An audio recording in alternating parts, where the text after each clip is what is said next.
around me inside. And so no matter what time of day it is, and right now it's particularly it's evening time, you're gonna look good. I mean, sometimes if you're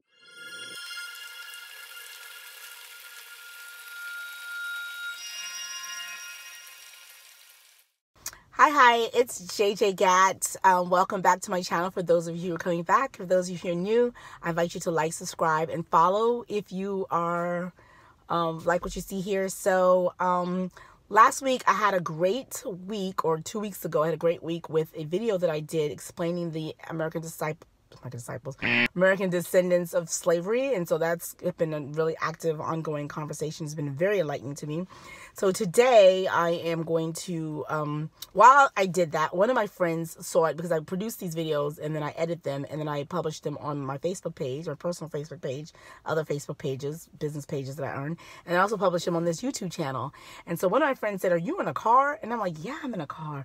And then she was like, "Okay, I've always seen people in the car and I always wondered that was a phenomenon." So I said, "Hey, you know what? That's a great idea." And I told her why a car is good. So I said, let me share that with my audiences, for those of you who don't know why recording in a car is the best thing. Okay, first of all, it's soundproof.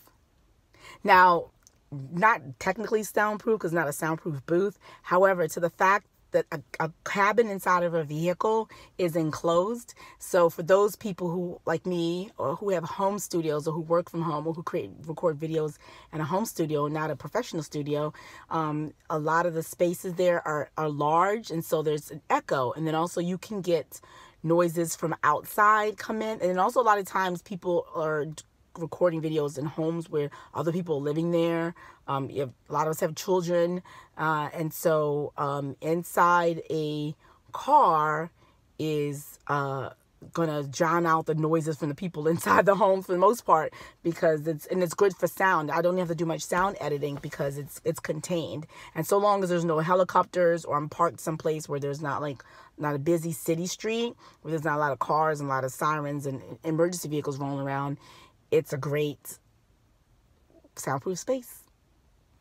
Second, look at this light.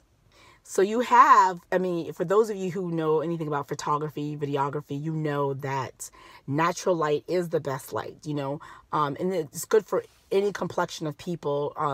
Artificial lighting could get tricky and get challenging when it comes to, lighting people of different hues and complexions. But once you're dealing with artificial light, you just can't go wrong. And in this vehicle that I'm in, there's a large moonroof and sunroof, as well as windows all around. So I have light coming all around me inside. And so no matter what time of day it is, and right now it's particularly it's evening time, you're gonna look good. I mean, sometimes if it's a sunny day, there's some sun coming through with some shadows and lights, it can get a little bit tricky. But for the most part, you're gonna look good with the natural light. Natural light is just the best light. Look at this. There's an artificial light can't create this type of shine. So that's why. So the lighting is the best. It's mobile. I say that because once upon a time in my life, I used to do a lot of radio interviews. Like I wrote a political column for Washington Times, and also was a Washington correspondent for a lot of different political websites. And it was during the Obama administration. So I was producing a lot of writing. And what happens is, for people who write, you get the people from the broadcast world, the radio and the television, see you, and then they want to expand or do a story on your story, and so they will bring you on the radio to interview. So I used to do interviews, like 4 or 5 of them a week, for like Charles Ellison on Sirius XM, or various different local syndicated radio stations. The problem, though, with that is that a lot of times you just can't control when they're going to have their radio, and they'll be after school and my kids are home. So I have 3 kids. Right now, they are 2 teens and a tween. But back then, they were a little bit younger, and just 2 boys and girls, and they're always fighting. And so once you are in a car, so many different times I've been on interviews, and there's a little kid rapping on my window because they're fighting with their brother or sister inside, and they want me to break up a fight, or someone didn't give someone something. And, I can't interrupt my radio interview to say, hold on for a second, I got to break up a fight.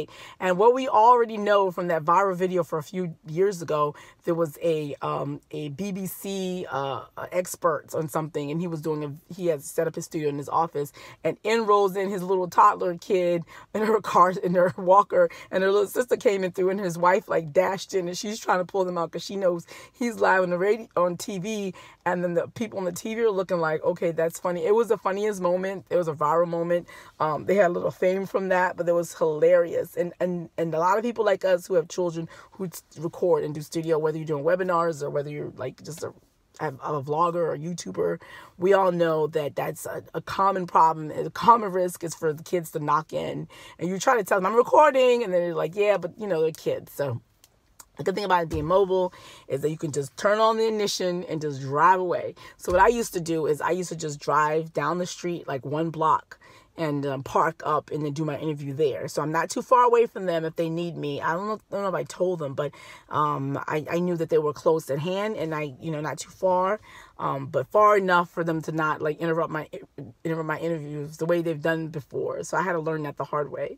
But the third reason why it's good to record in a vehicle or car, an SUV, whatever, is because it's mobile and you can drive places. And the final reason why it's good to do in the car is because it's acceptable. Now, for the woman who asked me, she's a little older, she says, and so she's not really, aware or comfortable or just knowledgeable of the way people doing it, but she's seen it a lot, and so that's the thing. So in this space, in the video, YouTube vlogger, webinars, online course creators, folks who are just reaching out to people because video is big and video is the next big thing. In this space, it's very, very common to see people reach out to their audiences in their cars. And so it's not just the small up and coming rising ones. It's the big YouTubers and the big vloggers, the people who have large audiences who are recording in their car and reaching out to the audiences in their car. And because they know that the lighting is great in your car, they know that the sound is going to be good in their car.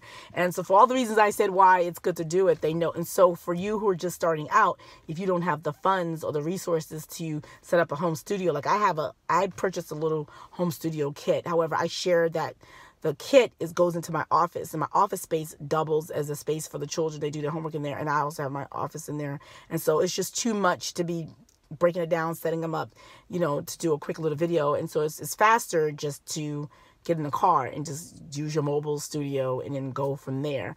So, and if you don't have funds, you don't have to worry about it because it's acceptable nowadays for people to just record in their vehicle. And so that's the fourth and final reason why people record YouTube videos and videos in their cars. I hope that's helpful for anyone who didn't know. So there's some information now you know.